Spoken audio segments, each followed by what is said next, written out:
अपने विषय ज्ञान से इस सदन को आलोकित करें।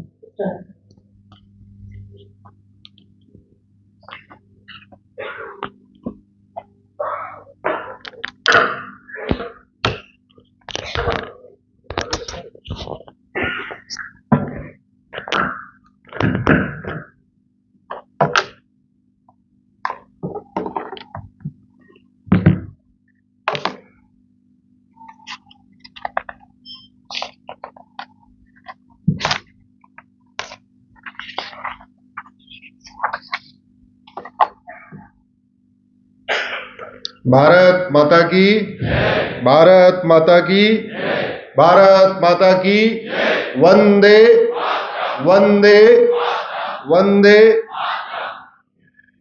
सबसे पहले इस कार्यक्रम की संरचना करने के लिए पूरी टीम को बधाई देता हूं, धन्यवाद देता हूं, आभार व्यक्त करता हूं कि आपने मुझे बुलाया यहां पे। आप सब लोग सामने आए बैठे, सबको मैं प्रणाम करता हूं, अपना स्नेह भेंट करता हूं। आप लोग अपने व्यस्त कार्यक्रम में से समय निकाल के आए हुए हैं। आज 2024 का हमारा 12वां कार्यक्रम है। पिछले साल 2023 में हमने 115 जिले में यात्रा किया था। बैंकॉक में वर्ल्ड हिंदू कांग्रेस हुआ था, वो अलग था। भारत के अंदर 115 जिलों में गए थे। Monday to Friday Supreme Court, Saturday Sunday आपके बीच में। ये अब दिनचर्या हो गई है। इसकी जरूरत क्यों पड़ी, मुझे लगता है ये चर्चा का ये आज का विषय नहीं है। ऐसा क्यों किया, इंजीनियरिंग क्यों छोड़ी, लॉ क्यों किया, लॉ करने के बाद सारा काम धाम छोड़ के पीआईएलई क्यों किया, ये मुझे लगता है कि कभी और भी। आज धार में इनफैक्ट ये सवाल पूछा गया था, उसका उत्तर दे दिया मैंने। आज मंदसौर का आपका विषय है राम राज्य और संविधान। 2-3 आग्रह है। पहला तो ये, इतनी तल्लीनता के इतना गंभीरता के साथ मत सुनिएगा कि आपकी तालियां ना बजे।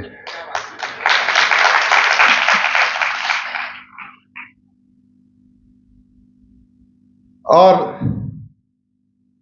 अगर मैं कुछ पूछूं तो उसका जवाब आप जोर से दीजिएगा। सामान्यतया ये जो मेरी चर्चा होती है लगभग 5 करोड़ लोगों तक पहुंचती है, ट्विटर, इंस्टाग्राम, फेसबुक, यूट्यूब, अलग अलग माध्यम से, रील। तो 5 करोड़ लोगों को पता होना चाहिए कि मंदसौर के लोग किस विषय पे कितना गंभीरता के साथ अपना जवाब दे रहे थे। तो मैं अपने साथी से कहूंगा कि बीच बीच में थोड़ा आपकी तरफ भी कैमरा बढ़ाते रहेंगे, और जब जब आपकी तालियां बजेगी या जब आप जवाब दोगे तो आपको कैच भी करते रहेंगे। कुछ भी हम करते हैं तो उसका एक लक्ष्य होता है। इवन संतान उत्पत्ति का भी एक लक्ष्य है। शादी करते हैं उसका भी एक लक्ष्य है। शादी के बाद संतान पैदा करते हैं उसका भी एक लक्ष्य है। घर बनाते हैं उसका भी एक लक्ष्य है। ये कॉलेज बना, कॉलेज के अंदर ऑडिटोरियम बना, इसका भी एक लक्ष्य है। बिना मतलब कोई काम करते हैं क्या? जोर से बोलिए जरा। नहीं। तो 3 साल 300 विद्वान लोगों ने लंबी चर्चा किया, और लंबी चर्चा करने के बाद ये संविधान बनाया, तो कुछ तो इसका भी लक्ष्य होगा। अब इसका जो लक्ष्य है वो प्रीएम्बल में लिखा हुआ है, equality, justice, liberty, fraternity, unity, national integration. लेकिन अगर इसको हम एक शब्द में कहें तो भारत के संविधान का लक्ष्य है राम राज्य की स्थापना।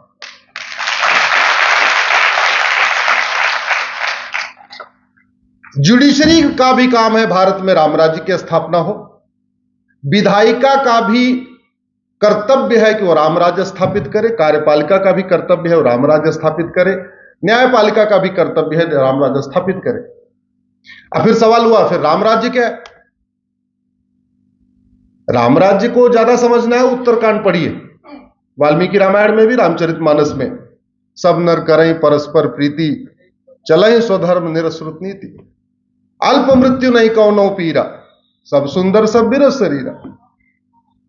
एक नारी व्रत, सोचिए हजारों साल पहले क्या व्रत लिया? एक नारी, एक पति एक पत्नी।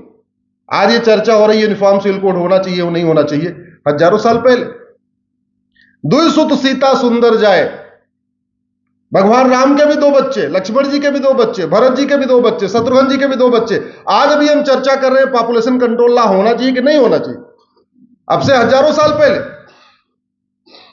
और संविधान भी कहता है एक पति एक पत्नी का नियम होना चाहिए। संविधान कहता है पॉपुलेशन कंट्रोल ला होना चाहिए। संविधान भी कहता है सब नर करें परस्पर प्रीति, प्रियम्बल में equality, justice, liberty, fraternity, unity, national integration. इसलिए मैं कहता हूं संविधान का लक्ष्य है राम राज्य की स्थापना। और राम राज्य को अगर मैं 4 शब्दों में कहूं, मेरे साथ जोर से बोलिए, धर्म की अधर्म का, प्राणियों में विश्व का। संविधान से चलने वाले जो तीनों हमारे पिलर्स हैं, विधायिका, कार्यपालिका, न्यायपालिका, अब एक और उसमें पिलर जुड़ गया खबर पालिका, जिसको आप मीडिया कहते हैं। ये चारों स्तंभों का कार्य है, उनका कर्तव्य है, उनकी ड्यूटी है, उनका धर्म है कि भारत में राम राज्य स्थापित करने में मदद करें। अब आप सोच रहे होंगे जब राम राज्य सरकार को ही करना है, शासन को करना है, तो आपको क्या करना है? आपको भी अपना अपना स्वधर्म का पालन करना है। व्यापारी मनसा वाचा कर्मणा व्यापार करे, शिक्षक मनसा वाचा कर्मणा शिक्षा दे, ड्राइवर मनसा वाचा कर्मणा गाड़ी चलाए, डॉक्टर मनसा वाचा कर्मणा इलाज करे। अपने अपने स्वधर्म का ईमानदारी से पालन करें। यह हमारा जनता का, पब्लिक का यह कर्तव्य है। लेकिन धर्म की जय हो, यह केवल समाज का कार्य नहीं है। यह किसका कार्य है? चारों स्तंभों का, न्यायपालिका, विधायिका, कार्यपालिका और खबरपालिका। अधर्म का नाश हो, यह सबसे बड़ा कर्तव्य है कार्यपालिका का, सरकार का, शासन का। प्राणियों में सद्भावना हो, उसके लिए शिक्षा व्यवस्था अच्छी बनानी पड़ेगी। ये मैकाले सिस्टम खत्म करना पड़ेगा, मदरसा सिस्टम खत्म करना पड़ेगा, भारत में शिक्षा का भारतीकरण करना पड़ेगा, तब प्राणियों में सद्भावना होगी। और विश्व का कल्याण हो, भारत का कल्याण हो, तो विश्व का कल्याण होगा। उसके लिए इस तरीके का व्यापार व्यवस्था बनानी पड़ेगी जिससे न हमारी संस्कृति नष्ट हो, न हमारी परंपरा नष्ट हो। प्रत्येक बिजनेस का हेल्थ इंपैक्ट असेसमेंट करना पड़ेगा, सोशल इंपैक्ट असेसमेंट करना पड़ेगा, इन्वायरमेंट इंपैक्ट असेसमेंट करना पड़ेगा। और अभी होता भी, जैसे आप कोई फैक्ट्री लगाइए तो उसका इन्वायरमेंट इंपैक्ट असेसमेंट होता है कि यहां से कितना धुआं निकलेगा। अगर कुछ लोग फैक्ट्री उक्ट्री लगाए होंगे तो उनको पता होगा, वो जनरेटर से कितना धुआं निकलेगा, इसका असेसमेंट होता है, लाइसेंस लेना पड़ता है। लेकिन दुर्भाग्य आप देखिए, फैक्ट्री का इन्वायरमेंट इंपैक्ट असेसमेंट होता है कि कितना गंदा पानी निकलेगा, कितना यहां से धुआं निकलेगा, लेकिन फैक्ट्री में बनने वाले प्रोडक्ट का इन्वायरमेंट इंपैक्ट असेसमेंट नहीं होता। फैक्ट्री में बन क्या रहा है, यानी दारू की फैक्ट्री में जो डीजल से कितना धुआं निकलेगा वो तो जांचा जाता है, लेकिन दारू से हमारी संस्कृति नष्ट होगी, हमारी परंपरा नष्ट होगी, हमारी यंग जनरेशन बर्बाद होगी, हमारी यूथ बर्बाद होगी, क्राइम बढ़ेगा, करप्शन बढ़ेगा, व्यभिचार बढ़ेगा, बलात्कार बढ़ेगा। वो इंपैक्ट असेसमेंट नहीं होता। तो अगर भारत का कल्याण करना, विश्व का कल्याण करना, तो एक हमें यूनिफॉर्म सिविल कोड के साथ साथ यूनिफॉर्म बिजनेस कोड भी बनाना पड़ेगा। और प्रत्येक सामान का जो कुछ हम निर्माण करते हैं देखना पड़ेगा इससे हेल्थ के ऊपर क्या असर पड़ रहा है, समाज के ऊपर क्या असर पड़ रहा है, व्यक्ति के शरीर पे क्या असर पड़ रहा है, व्यक्ति के मन पे क्या असर पड़ रहा है। तो हेल्थ इंपैक्ट असेसमेंट भी करना पड़ेगा, मेंटल इंपैक्ट असेसमेंट भी करना पड़ेगा, सोशल इंपैक्ट भी असेसमेंट करना पड़ेगा। सहमत है कि नहीं? जोर से बोलिए जरा। लेकिन आज हम अगले 45 मिनट इन विषयों पर चर्चा नहीं करेंगे। आज हम आपसे कुछ और विषय पर चर्चा करेंगे। कितने लोग फेसबुक यूज करते? सब करते हैं। कितने लोग व्हाट्सएप? सबके पास स्मार्टफोन। आप लोग एक काम करो, जितने लोग फेसबुक चलाते हो अपने 5-5 हजार फेसबुक फ्रेंड बना लो। बहनें बहनों को जोड़ लेंगी, यादव जी सारे देश भर के यादव को जोड़ ले, पटेल पूरे देश के पटेल को जोड़ ले, जैन साहब पूरे देश के जैन को जोड़ ले। अरे तो मैं मजाक कर रहा हूं, मैं कह रहा हूं 5,000 लोगों को बना दीजिए। 5,000 लोगों को जोड़िए, क्योंकि भारत में 50 करोड़ लोग फेसबुक यूज करते हैं। 50 करोड़ में से 10 करोड़ मान लीजिए एक्टिव नहीं है, तो 40 करोड़ लोग तो एक्टिव हैं। यानी अमेरिका का 1.5 गुना। अमेरिका की जनसंख्या 30 करोड़ है, भारत में 50 करोड़ फेसबुक है और 40 करोड़ तो एक्टिव यूजर है। हम इसके माध्यम से बहुत बड़ा बदलाव ला सकते हैं, और यह हमें इसलिए करना पड़ेगा कि हमारे जो संविधान के चारों स्तंभ हैं, विधायिका, कार्यपालिका, न्यायपालिका और खबरपालिका, ये चार के चारों समस्या पे चर्चा कर रहे हैं, मूल कारण और अस्थायी समाधान पे चर्चा नहीं कर रहे। उदाहरण के लिए, आपने अपनी विधानसभा में कभी किसी समस्या के मूल कारण पे चर्चा सुना और अस्थायी समाधान पे चर्चा सुना क्या? आपने केवल समस्या पे चर्चा सुना हो। आप संसद की कार्यवाही देख लीजिए, लोकसभा के देख लीजिए, राज्यसभा के देख लीजिए, आपने केवल समस्या पे सुना होगा। आंदोलन ये हो गया, ये हो गया, हत्या हो गई, बलात्कार हो गया, फला हो गया, फला हो गया, फला हो गया। हुआ क्यों? कभी इस पे सुना आपने? चलो टीवी चैनल खोल लीजिए, शाम को 5 से लेकर रात को 10 बजे तक हर चैनल पे कुछ न कुछ बहस होती है। दंगल, मुकाबला, सबसे बड़ा मुकाबला, ये वो, ऐसे ऐसे नाम है कार्यक्रमों के। बड़े बड़े एंकर एंकरिंग करते हैं। आपने शाम को 5 से 10, मैं आपसे कह रहा हूं, एक बार आप 5 घंटे लगाइए, इलेक्ट्रॉनिक चैनल को देखिए, न्यूज चैनल की डिबेट को। 5 घंटे के बाद आपको समस्या तो पता चल जाएगी, लेकिन किसी समस्या का मूल कारण और अस्थायी समाधान नहीं पता चलेगा। एंकर क्या करेगा? दोनों को लड़ाता रहेगा, और दोनों तरफ के दोनों 2 पार्टी 3 पार्टी जितने भी है वो लड़ते रहेंगे, लड़ते रहेंगे, लड़ते रहेंगे, तू तू तू तू तू तू तू तू, बस। तो इसलिए नागरिक के रूप में आपका कर्तव्य आवश्यक हो गया है। कर्तव्य, हम केवल इतना रिक्वेस्ट कर रहे हैं, सोशल मीडिया का उपयोग करिए, समस्या नहीं, मूल कारण और अस्थायी समाधान लिखना शुरू करिए। अपना बर्थडे का फोटो भी डालिए, शादी विवाह की फोटो भी डालिए, अपना डीपी भी चेंज करती है, बाकी जो काम करते रहिए, लेकिन राष्ट्रहित में जो आपको समस्या समझ में आए। अब समस्या का मूल कारण कैसे समझ में आएगा? आप किसी समस्या में 5 बार व्हाई लगाइए। सड़क टूट गई, व्हाई। मटेरियल खराब था, व्हाई। कमीशन ज्यादा चला गया, व्हाई। कानून घटिया है, किसी को सजा नहीं मिलती, किसी को। अंत में क्या मिला आपको? चौथा व्हाई के बाद उत्तर क्या मिला? कानून घटिया है। भारत की 80% समस्याएं मानव निर्मित हैं।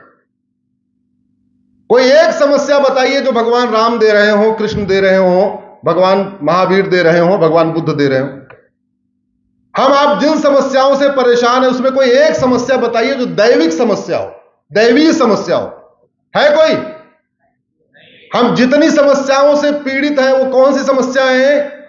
मानव निर्मित समस्याएं। और याद रखिए, मानव निर्मित समस्याओं का समाधान किसको करना पड़ेगा? मानव। और उन्हीं समस्याओं के समाधान के लिए संविधान में संसद बना हुआ है, विधानसभा बना हुआ है, लोकसभा बना हुआ है, कलेक्टर बने हुए हैं, मंत्री बने हैं, प्रधानमंत्री बने हैं, मुख्यमंत्री बने हैं। सांसदों विधायकों के ऊपर हर साल 55,000 करोड़ रुपए खर्च होता है, वेतन भत्ता, गाड़ी बंगला पे। ये सब उन्हीं के लिए, वो समस्या के मूल कारण स्थायी समाधान पर चर्चा करें। एक जो बड़ी समस्या है राम राज्य में, वो है आपसी प्रेम। भगवान राम, वाल्मीकि रामायण में तो लिखा हुआ है, रामचरितमानस में लिखा हुआ है, सब नर करें परस्पर प्रीति, आपस में प्रीति करते। संविधान के प्रियम्बल में लिखा है फ्रेटर्निटी, यूनिटी, नेशनल इंटीग्रेशन। लेकिन इतनी प्रीति है क्या इसमें? कितने ब्राह्मण बैठे हुए? 1 2 3 4, बड़ी संख्या बैठे। हाथ उठाने में शर्माइए मत, जोर से उठाइए। अपने ईमानदारी से सोचना आप कि हमारे ब्राह्मण बंधु जब ब्राह्मण से मिलते हैं तो जितना प्रेम होता है, वो यादव, पटेल, सरोज, पासवान से मिलने पे उतना ही प्रेम रहता है, कुछ कम होता है? उतना रहता है। बहुत बढ़िया, बहुत बढ़िया, बहुत बढ़िया। एक चीज याद रखिए,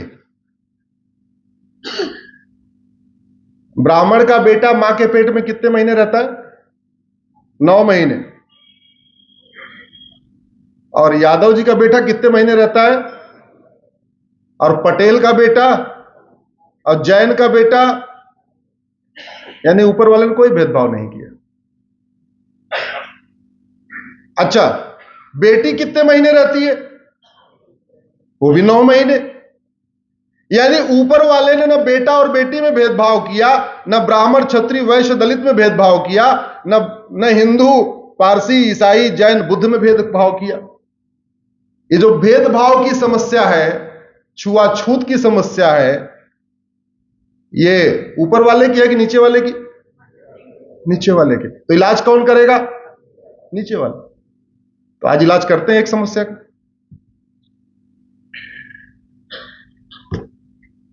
भगवान राम क्या थे? कास्ट बताइए उनकी? क्षत्रिय। तो फिर वो सिंह क्यों नहीं लिखते थे? हाँ, क्या बात है बहन जी, बहन जी ताली बजाइए। बहुत बाद में शुरू हुई। रावण क्या था? तो फिर वो उपाध्याय, पांडे, तिवारी, शुक्ला क्यों नहीं लिखता था रावण? क्योंकि उस समय जाति। चलो थोड़ा और बाद में आ जाते हैं।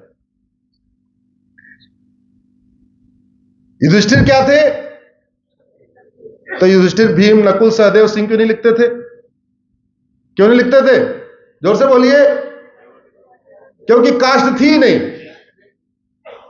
कृष्ण भगवान क्या थे? तो फिर यादव क्यों नहीं लिखते थे? बलराम यादव, कृष्ण यादव, वासुदेव यादव, कंस यादव, लिखते थे क्या? तो इसका मतलब उस समय यादव तो था ही नहीं कोई। हां, यदुवंशी थे वो, यदुवंशी थे, चंद्रवंशी थे, सूर्यवंशी थे। लेकिन चलो ठीक है, यादव नहीं लिखते थे, शुक्ला, तिवारी, पांडे, पटेल, जैन, बौद्ध नहीं लिखते थे, तो चंद्रवंशी, सूर्यवंशी, यदुवंशी क्यों नहीं लिखते थे? पहले संख्या बहुत कम थी, तो इसलिए आपको अगले 10 किलोमीटर तक युधिष्ठिर कोई मिलता ही नहीं था, भीम कोई मिलता ही नहीं था, नकुल कोई मिलता नहीं था, सहदेव कोई मिलता ही नहीं था। तो इसलिए एक नाम से काम चल जाता था। संख्या थोड़ी बढ़ी, तो बढ़ी तो क्या करे? अब पता चला 1 किलोमीटर पे एक राम कुमार, राम इधर भी है उधर भी राम है, तो कंफ्यूजन ना हो जाए तो क्या कर दिया? राम कुमार, रामचंद्र नाम के साथ दूसरा जोड़ा, कुमार चंद्र। नाम था विष्णु तो विष्णु शंकर, नाम था हरिश्चंद्र, राम शंकर, अश्विनी कुमार, ये शुरू हुआ, तो 2 शब्दों के नाम आए। अब संख्या और बढ़ी, तो क्या करें? कुछ न कुछ तो करना पड़ेगा। तो बिंद गांव वाले बिंदल हो गए, जिंद गांव वाले जिंदल हो गए, हुड्डा गांव वाले हुड्डा हो गए, बादल गांव वाले बादल हो गए, खन्ना गांव वाले खन्ना हो गए। यह हो गया पंजाब हरियाणा इस बेल्ट में। महाराष्ट्र इधर उन्होंने नया तरीका निकाला, बोले काम करो पिता के नाम जोड़ दो, तो ओम प्रकाश श्याम प्रकाश, राम कुमार हरिश्चंद्र, पिता के नाम के साथ। दक्षिण वालों ने भी यही किया। उत्तर वालों ने नाम के साथ या तो कर्म जोड़ लिया या तो गांव जोड़ लिया। पश्चिम और दक्षिण वालों ने पिता का नाम जोड़ लिया। तमिलनाडु, केरल, कर्नाटक, हर जगह प्रोफेशन भी जोड़ लिया। भाई नाम तो आपको कुछ न कुछ करना पड़ेगा। तीसरा, जो दाढ़ी वाड़ी का काम करते थे नाई लिखने लग गए, तेल निकालने वाले तेली लिखने लग गए,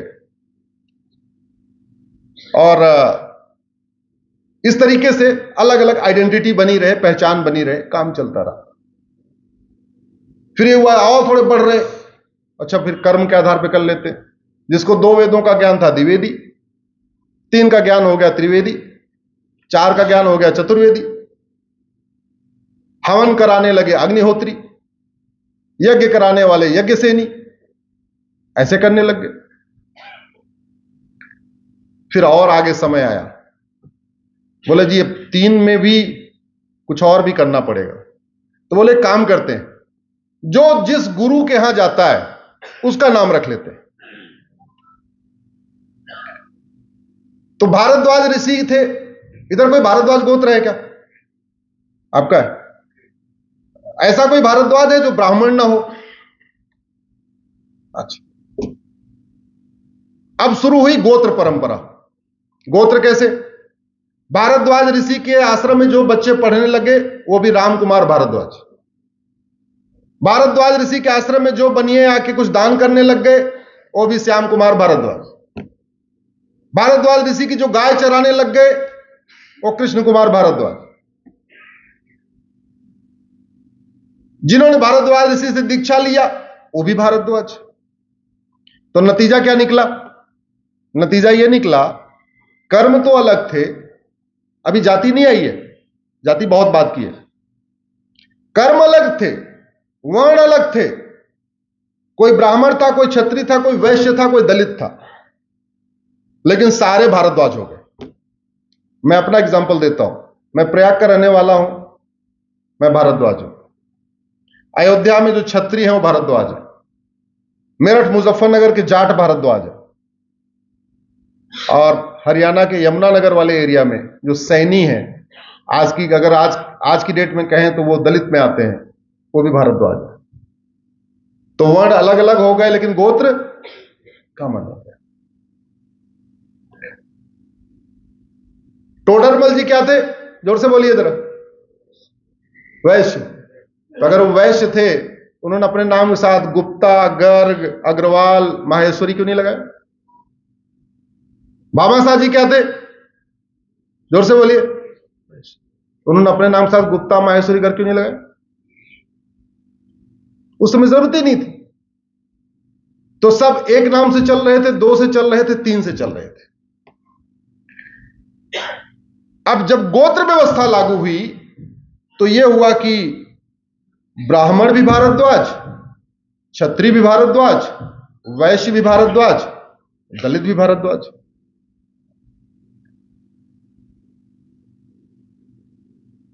केरल में भी भारद्वाज, कश्मीर में भी भारद्वाज। मैं एक गोत्र बता रहा हूं, और भी बहुत सारे गोत्र हैं। जैन का गोत्र भी भारद्वाज, बौद्ध का गोत्र भी भारद्वाज, सिख का गोत्र भी भारद्वाज, हिंदू का तो है ही। गुजराती बोलने वाले का भी भारद्वाज, बंगाली बोलने वाले का भी भारद्वाज, बिहारी जो हिंदी बोलते हैं उनका भी भारद्वाज। क्योंकि इन ऋषियों के आश्रम एक तो थे नहीं, ये ऋषि जितने हमारे महर्षि थे तो हमेशा घूमते रहते थे। जहां गए वहीं आश्रम कर दिया, वहीं अपनी एक बना दिया, अपनी गौशाला बना दिया, अपना मंदिर बना दिया, आश्रम बना दिया। तो हमारे महर्षियों के आश्रम पूरे भारत में थे। और उनके जितने अनुयायी थे वो गोत्र लगाने लग गए। जब आप लोग कथा सुनते हैं, पूजा सुनते हैं, या शादी विवाह में आपका पूजा शुरू होती है तो पंडित जी आपसे क्या पूछते हैं? क्या पूछते हैं बताइए जरा? आपकी जाति पूछते हैं क्या? नहीं, नाम और गोत्र, केवल दो चीज। और उसका भी एक विधान दे दिया कि कुछ लोग जिनको गोत्र पता ही नहीं है, तो कौन सा? बहुत बढ़िया, बहुत बढ़िया। इसका भी विधान दे दिया कि जिसको गोत्र नहीं पता वो समझ लीजिए कश्यप ऋषि का है। और वो इसलिए किया गया क्योंकि भारत में सबसे ज्यादा जो आश्रम थे वो कश्यप ऋषि के थे, सबसे ज्यादा आश्रम। अभी हम जातियों के आधार पर बटे हुए हैं, ब्राह्मण, क्षत्रिय, वैश्य, दलित। अभी हमको लगता है मैं पांडे, वो शुक्ला, वो तिवारी, वो यादव और पटेल और ये वो पाटीदार, ये। और जैसे हमें पता चल जाए यार हमारा गोत्र सबका कॉमन है, थोड़ा प्यार बढ़ेगा कि नहीं? जोर से बोलिए जरा। तो जातिवाद का जो सबसे बढ़िया समाधान क्या है? गोत्र व्यवस्था। जातिवाद 2000 साल पहले आया, कास्टिज्म और क्रिश्चियनिटी मात्र 2000 साल पुरानी। इवन चंद्रगुप्त के समय भी ये बहुत पॉपुलर नहीं हो पाई थी। अगर जाति व्यवस्था पॉपुलर हो गई होती तो आचार्य चाणक्य भी उपाध्याय, पांडे, शुक्ला, त्रिपाठी कुछ लिख लिए होते। लिखा क्या उन्होंने? नहीं लिखा। और आचार्य चाणक्य तो अभी 2,500 साल पुरानी बात है। तो चंद्रगुप्त तक ये व्यवस्था नहीं थी। ये जो जाति व्यवस्था आई है मात्र 2000 साल पुरानी है। या तो हम अपने क्षेत्र का नाम लिखते थे, या तो अपने पिताजी का नाम लिखते थे, या तो अपने गांव का नाम लिखते थे। मैंने उदाहरण दिया आपको, बादल खन्ना अपने पश्चिम क्षेत्र के संघ चालक जी हैं, सूर्य प्रकाश जी नाम है उनका, मेरठ में वो रहते हैं। अब रहते मेरठ में, रहने वाले टोंक के हैं वो, राजस्थान में। तो लिखते हैं सूर्य प्रकाश टोंक, संघ चालक है, अपने क्षेत्रीय संघ चालक। उनके यहां मैं गया हुआ था, तो ऐसे चर्चा हो रही थी, तो एक वाल्मीकि समाज का इनविटेशन आया हुआ था, उस पर भी लिखा हुआ था टोंक। तो मैंने कहा भाई साहब रिश्तेदार हैं क्या? बोले नहीं नहीं रिश्तेदार नहीं है, हम तो वैश्य हैं और वो वाल्मीकि है, लेकिन हम दोनों चूंकि टोंक के रहने वाले हैं तो वो भी टोंक के लिखते हैं, हम भी टोंक के लिखते हैं। अब दोनों ने, न उन्होंने अपना वैश्य गुप्ता अग्रवाल लिखा, न वाल्मीकि समाज वाले ने अपना पासवान सरोज लिखा। दोनों ने क्या लिख दिया? टोंक। तो प्यार बढ़ा कि नहीं बढ़ा? बढ़ा कि नहीं बढ़ा?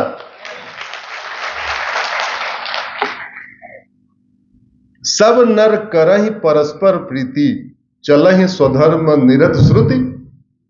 इस परस्पर प्रीति का सबसे बढ़िया तरीका है कि हम जातिवाद को खत्म करें, भाषावाद को खत्म करें, क्षेत्रवाद को खत्म करें और पंथवाद को खत्म करें।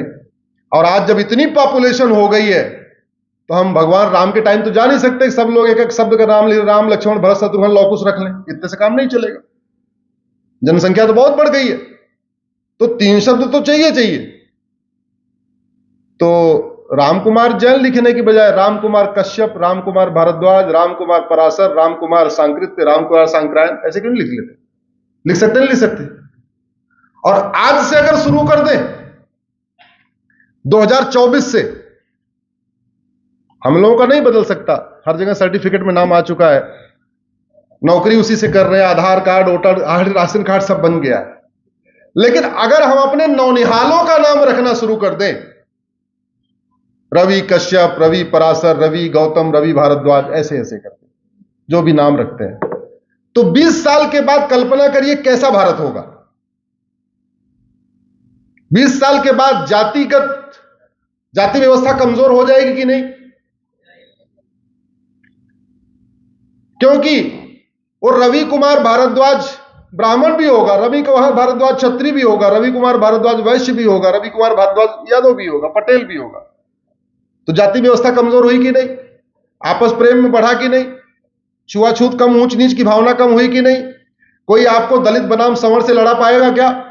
कोई लड़ाएगा, आप उसको दौड़ा लोगे, भाई भाई बीच में आना नहीं, हम भी भारद्वाज वो भी भारद्वाज, ये तुम्हारी दुकान नहीं चलेगी। अब ये जो नेताओं की दुकान चलती है, अगड़ा बनाम पिछड़ा, दलित बनाम संवर्ण, ये बनाम ये, उनकी दुकानें बंद होगी कि नहीं होगी? कुछ हमें भाषा के नाम पे लड़ाते, गुजराती बनाम बंगाली, हिंदी बनाम तमिल करते हैं ना कुछ नेता। अब जो गोत्र तमिलियंस का, वही गोत्र मध्य प्रदेश मंदसौर वालों का। नाम केवल इतना है कि यहां वाले का नाम अमित है, तमिलनाडु वाले का नाम रामचंद्रन में भद्राचलम है, रामलिंगम है। लेकिन रामलिंगम, तमिलनाडु के रामलिंगम का भी वही गोत्र है, मंदसौर के रामचंद्र का भी वही गोत्र है। अब कोई आके लड़ा सकता है क्या? जब दोनों के नाम के अंत में गोत्र लगा हुआ है, कोई लड़ा पाएगा क्या? लोग क्षेत्र के आधार पर लड़ाते, ये केरल का है, यहां का है, वहां का है। तो क्षेत्रवाद का भी समाधान होगा कि नहीं हुआ? जातियां अलग अलग हैं, लेकिन गोत्र, जोर से बोलिए, कॉमन है। जातियां अनेक हैं लेकिन गोत्र एक है। भाषा अनेक है लेकिन गोत्र, पंथ अनेक है लेकिन गोत्र। तो जातिवाद, भाषावाद, क्षेत्रवाद, पंथवाद का सबसे बढ़िया समाधान है कि जैसे ये बिटिया है, क्या नाम था इसका, आयुषी देशमुख। अब देशमुख तो ठीक है, गोत्र पता है? नहीं पता, कोई बात नहीं।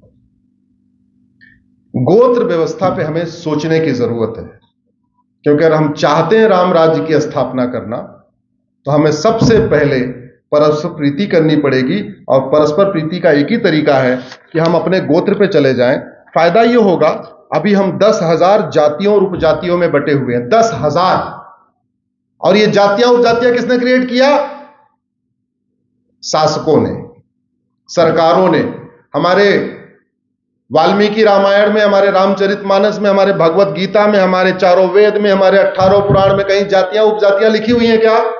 जोर से बोलिए। ये जाति उपजाति किसने दिया? उसको सर्टिफाई किसने किया? सर्टिफिकेट के ऊपर लिख के सरकार। अभी हम 10,000 जातियों उपजातियों में बटे हुए हैं।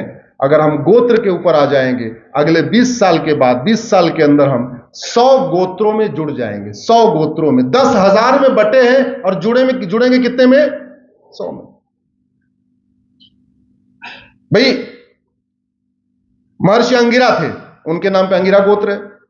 महर्षि अक्षुपात, महर्षि अगस्त, महर्षि अग्निवेश, महर्षि अत्रि, महर्षि आत्रेय, महर्षि कण्व, महर्षि कपिल, महर्षि कश्यप, महर्षि कात्यायन, महर्षि कृपाचार्य, महर्षि गर्ग, महर्षि गोबिला, महर्षि गौड़पाद, महर्षि च्यवन, महर्षि जमदग्नि, महर्षि जैमिन, महर्षि दत्तात्रेय, महर्षि दधीच, महर्षि देवल, महर्षि धौम, महर्षि पराशर, महर्षि पुलस, महर्षि भारद्वाज, महर्षि भरूच, महर्षि भृगु, महर्षि गौतम, महर्षि मैत्रायण, महर्षि याज्ञवल्क्य, महर्षि लोमस, महर्षि वशिष्ठ, महर्षि वात्सायन, महर्षि वामदेव, महर्षि वाल्मीकि, महर्षि विश्रवा, महर्षि विश्वामित्र, महर्षि व्यास, महर्षि सर्वभंग, महर्षि सुखदेव, महर्षि शुक्राचार्य, महर्षि सत्यकाम, महर्षि जाबाल, महर्षि सुमंत, महर्षि मरीच, महर्षि अंगिरस, महर्षि पुलह, महर्षि क्रतु, महर्षि सुनक, महर्षि कणाद, महर्षि चरक, महर्षि कर्दम, महर्षि पतंजलि, महर्षि सुश्रुत, महर्षि बौधायन।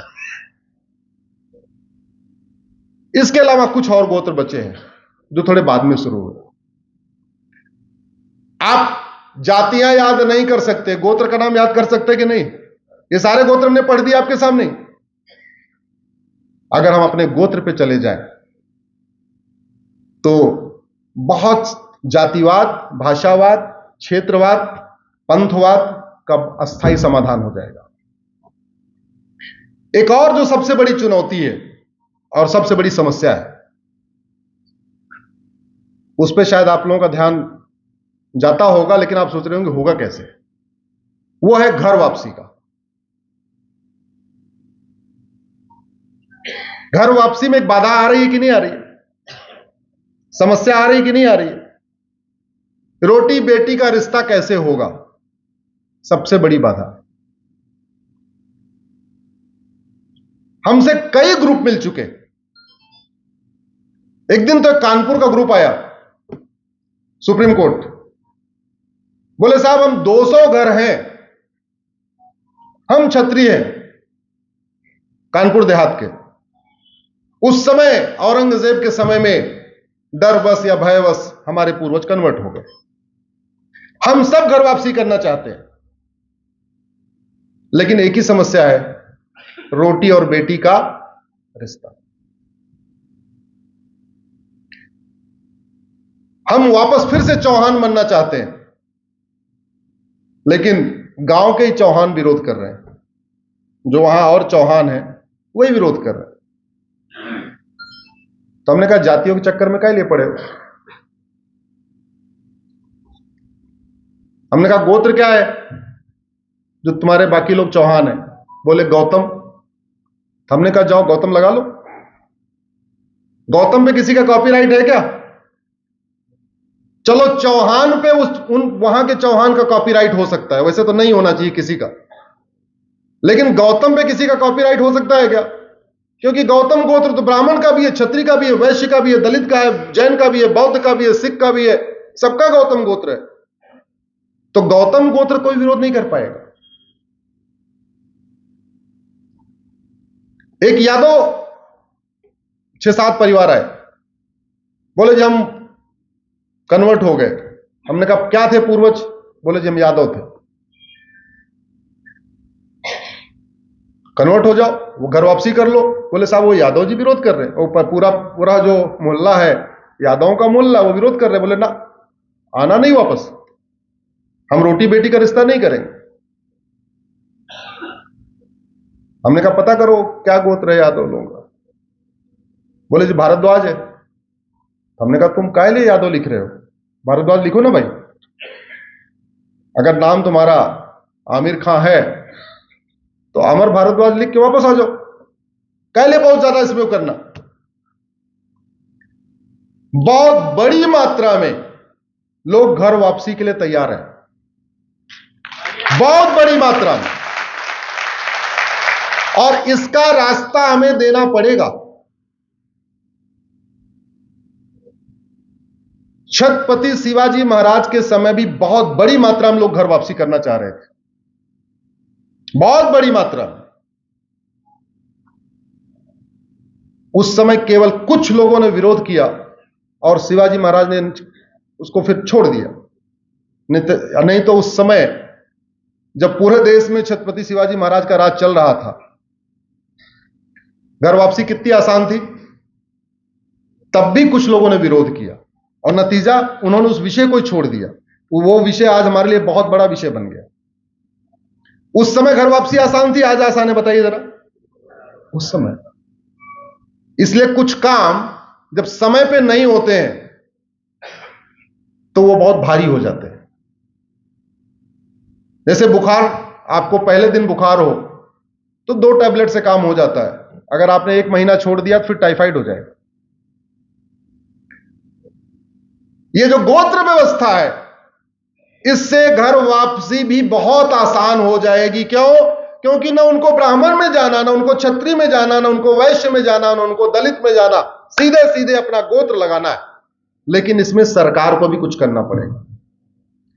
सरकार जो सरकारी कागजों पे जाति पूछ रही है ना, वो जाति उसको पूछना बंद करना पड़ेगा।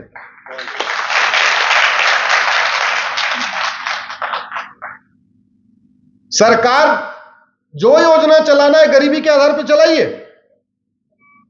जो गरीब है उसको दीजिए जो देना है। जाति पूछ के क्यों देना? गरीबी के आधार पे दीजिए। भाई ठीक है, गरीब है, इसको फ्री में मकान चाहिए, फ्री में ये भी चाहिए, फ्री में सब, जो फ्री में देना दीजिए। अब समय आ गया है हम सबको मिलके जाति व्यवस्था की बजाय गोत्र व्यवस्था लागू करने के लिए आवाज उठाना पड़ेगा। और इसीलिए मैंने शुरुआत में कहा था 5-5 हजार फेसबुक फ्रेंड बनाइए, लिखना शुरू करिए और उस पर लिखिए जाति व्यवस्था पूछना बंद करो, गोत्र व्यवस्था पूछो। तो जातिवाद का भी समाधान, भाषावाद का भी समाधान, क्षेत्रवाद का भी समाधान, पंथवाद का भी समाधान, और सबसे आसान घर वापसी का समाधान। सबसे आसान है घर वापसी का समाधान। अभी सवाल लूंगा थोड़ी देर, इस पे चर्चा करना चाहिए। मुझे लगता है इस विषय पे गंभीर चिंतन की जरूरत है। अगर हम चाहते हैं राम राज्य स्थापित करना तो भाई हमें भी कुछ त्याग करना पड़ेगा। भगवान राम ने राम राज्य स्थापित किया, उसके पहले कितना त्याग किया था? त्याग किया कि नहीं किया? अरे 14 साल घूमते रहे, कितने लोगों को मारा पीटा, कितने राक्षसों का वध किया, राम सेतु बनाया, फिर लंका तक गए, रावण का वध किया, फिर सब कुछ हुआ कि नहीं हुआ? हम आपसे बैठे बैठे केवल 2 काम कह रहे हैं। अपने बच्चों के नाम के साथ गोत्र लगाना शुरू कर दीजिए, 5000 फेसबुक फ्रेंड बना लीजिए और उस पर जाति व्यवस्था की बजाय गोत्र व्यवस्था लागू करने की मांग करिए। और एक बात याद रखिए, सब कुछ संभव है। अगर यह संविधान 125 बार बदल सकता है तो 126 बार नहीं बदल सकता क्या? जोर से बोलिए जरा। अगर 125 बार बदल सकता है जनता की डिमांड पे, तो 101 बार और नहीं बदल सकता है क्या?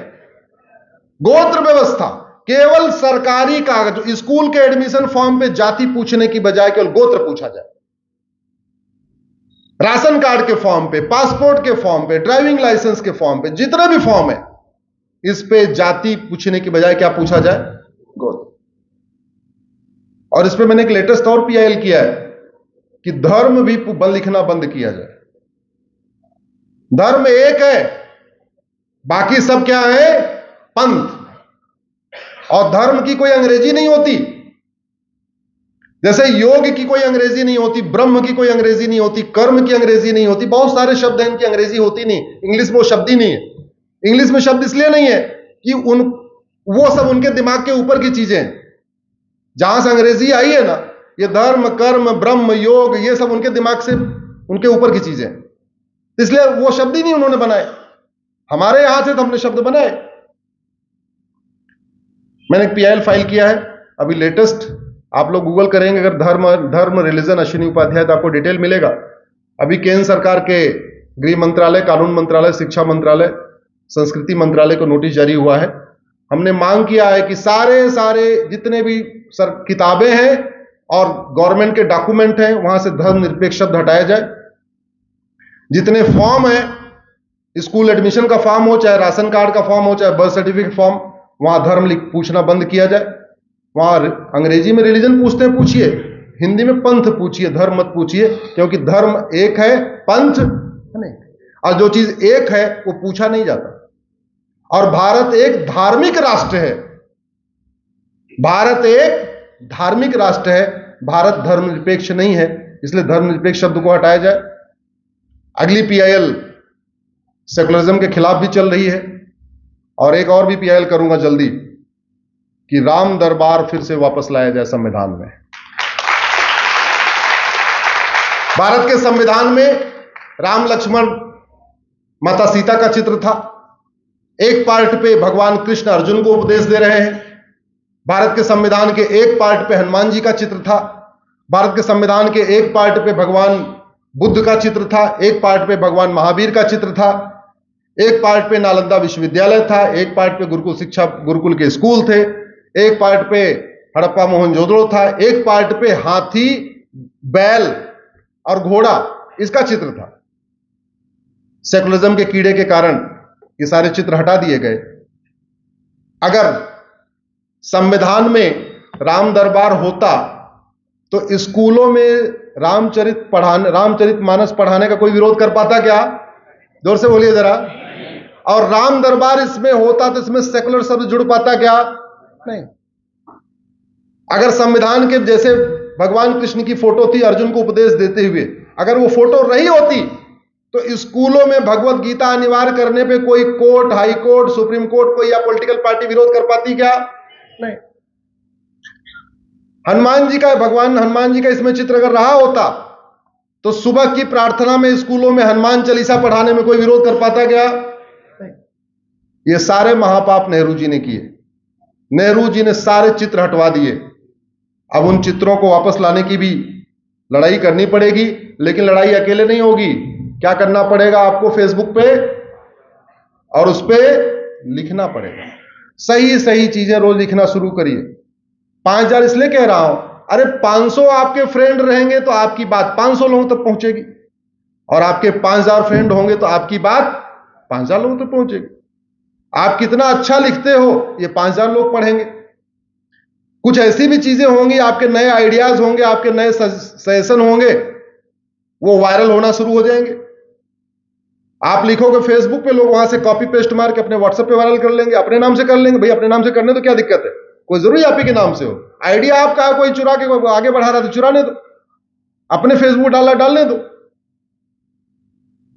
आप ऐसा करेंगे तो ऐसे भी हो सकता है कुछ आइडिया आपका मंदसौर का हमें दिल्ली में बैठे बैठे मिल जाए, और बैठे बैठे मिल जाए तो हो सकता है मैं पीआईएल भी कर दूं।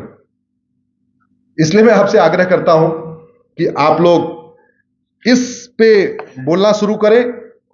मानव निर्मित कोई भी समस्या लाइलाज नहीं है, पहले तो दिमाग में रख लीजिए। मानव निर्मित कोई भी समस्या लाइलाज। दूसरी बात, मानव निर्मित समस्या का इलाज किसको करना पड़ेगा? मानव निर्मित समस्या का इलाज या तो भगवान राम के भक्तों को करना पड़ेगा, तो कृष्ण के भक्तों को करना पड़ेगा, महावीर जी के भक्तों को करना पड़ेगा, गौतम बुद्ध के भक्तों को पड़ेगा, हनुमान जी के भक्तों को करना पड़ेगा। हनुमान जी ऊपर से आके, भगवान राम आके, लक्ष्मण जी आके, भगवान विष्णु आके, शंकर आके इलाज कराएंगे क्या? उसका इलाज करेंगे क्या?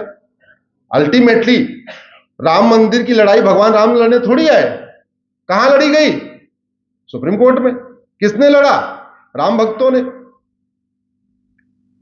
ऐसी कोई बीमारी नहीं जिसकी कोई दवाई नहीं, ऐसी कोई समस्या नहीं जिसका कोई समाधान नहीं। जोर से बोलिए, ऐसी कोई बीमारी नहीं, ऐसी कोई समस्या नहीं। केवल 1 घंटे का समय आप लोग देना शुरू करिए, लिखना शुरू करिए, जागरण शुरू करिए। आज की डेट में जो कुछ सोशल मीडिया में लिखा जाता है उसको सांसद, विधायक, मंत्री, मुख्यमंत्री सब पढ़ते भी हैं। हमें चूंकि परिवर्तन करना है तो वर्तमान व्यवस्था को बदले बिना हम उसमें परिवर्तन नहीं कर सकते। अगर हम राम राज्य स्थापित करना चाहते हैं तो हमें व्यवस्थाओं को बदलना पड़ेगा। राम राज्य स्थापित करना है तो हमें नियम कानूनों को बदलना पड़ेगा, और नियम कानून घटिया होते हैं तो समस्याएं बढ़ती हैं। नियम कानून व्यवस्था अच्छी होती, समस्याएं ठीक होती हैं। इसका सबसे बड़ा उदाहरण, कश्मीर में खूब नरसंहार होता था पहले, हिंदुओं ने पलायन किया, कश्मीर पूरा खाली हुआ। एक धारा ने काम किया, एक धारा, सिंगल। कौन सी धारा थी वो? 370 खत्म हुआ, आतंकवाद खत्म हुआ, 370 खत्म हुआ, वहां से पलायन। अब तो चलो बचे नहीं, जितने बचे, लेकिन अब तो पलायन नहीं हो रहा है ना। ऐसे 50 और घटिया कानून चल रहे हैं। 370 जैसे 50 घटिया कानून चल रहे हैं। उन घटिया कानूनों का इलाज कहां होगा? या तो सुप्रीम कोर्ट में होगा या तो संसद में होगा।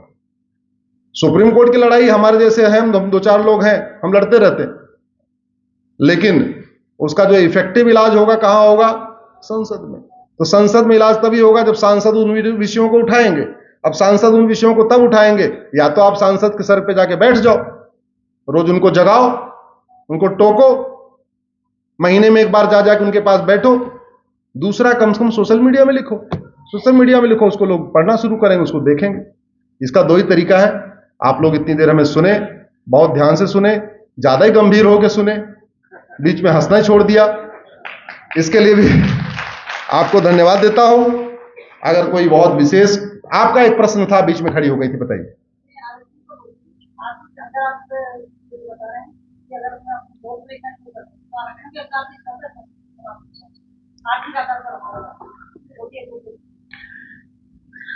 कोई अभी इसका जवाब देने की बजाय मैं केवल इतना ही कहूंगा, मानव निर्मित हर समस्या का समाधान संभव है, लाइलाज नहीं है।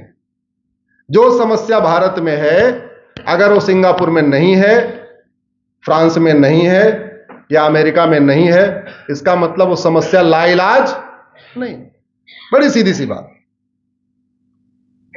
इसलिए जितनी भी समस्या है, आतंकवाद, अलगाववाद, कट्टरवाद, जिहाद, मजहबी उन्माद, माओवाद, नक्सलवाद, धर्मांतरण, घुसपैठ, पत्थरबाजी, जो भी समस्या है, ये सभी समस्याएं, इनका इलाज है।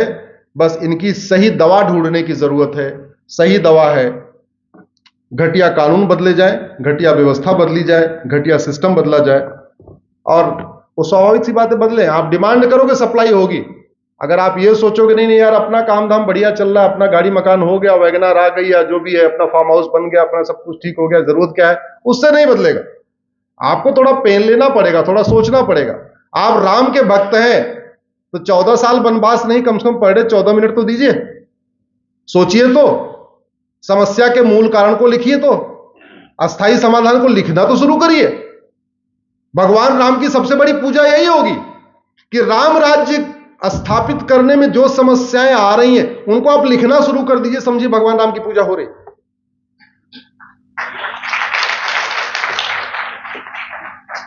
जी साहब, जो भगवान राम दरबार का जो चित्र हटाया गया, इसके लिए कोई संविधान संशोधन तो लाया नहीं गया, इसलिए ये तो अभी भी फिर से छाप सकते हैं। अगर कोई पब्लिशर अगर हिम्मत करे तो कहाँ रोके? नहीं, पब्लिशर नहीं छाप सकता उसके लिए, क्योंकि संविधान संशोधन तो लाया नहीं गया इसके लिए। मैं समझ गया आपकी बात, उसको चोर दरवाजे से निकाल दिया गया और किसी पब्लिशर की इतनी हिम्मत नहीं है कि उसको छाप सके। जैसे आर्टिकल 35 है, चोर दरवाजे से निकाला गया था, लेकिन किसी पब्लिशर की हिम्मत नहीं पड़ती आर्टिकल 35 है छापने की। इसलिए हमें आर्टिकल 370 तो पता था क्योंकि छपता था, लेकिन आर्टिकल 35 में पता ही नहीं चलता था क्योंकि छपता नहीं था, किसी किताब में नहीं होता था।